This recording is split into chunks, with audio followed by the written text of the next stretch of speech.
আসুন বর্তমান সময় সম্পর্কে রাসূল সাল্লাল্লাহু আলাইহি সাল্লামের একটি গুরুত্বপূর্ণ হাদিস আমরা শুনে আসি।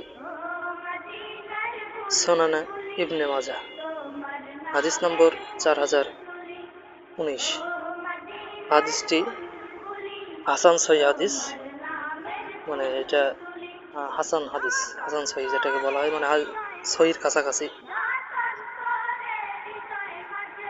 হাদিসটিতে বলা হচ্ছে, আব্দুল্লাহ বিন উমর রাদিয়াল্লাহু আনহু থেকে বর্ণিত, তিনি বলেন, রাসূল সাল্লাল্লাহু আলাইহি ওয়াসাল্লাম আমাদের দিকে এগিয়ে এসে বলেন, হে মুহাজিরগণ, তোমরা 5টি বিষয়ের পরীক্ষার সম্মুখীন হবে, তবে আমি আল্লাহর কাছে আশ্রয় প্রার্থনা করছি যেন তোমরা তার সম্মুখীন না হও।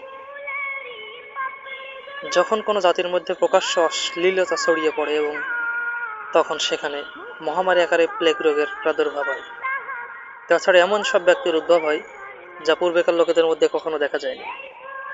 যখন কোনো জাতি ওজন ও পরিমাপে কারচুপি করে, তখন তাদের উপর নেমে আসে দুর্ভিক্ষ, কঠিন বিপদ মুসিবত, এবং জাকাত আদায় করে না, তখন আসমান থেকে বৃষ্টি বর্ষণ করা বন্ধ হয়ে যায়। ভূপৃষ্ঠে যদি চতুষ্পদ জন্তু ও নির্বাক প্রাণী না থাকতো, তাহলে আর কখনোই পৃথিবীতে বৃষ্টিপাত হতো না। যখন কোনো জাতি আল্লাহ ও তার রাসূলের অঙ্গীকার ভঙ্গ করে, তখন আল্লাহ তাদের উপর তাদের বিজাতীয় দুশমনকে ক্ষমতাসীন করেন এবং সে তাদের সহায় সম্পদ সবকিছু কেড়ে নেয়।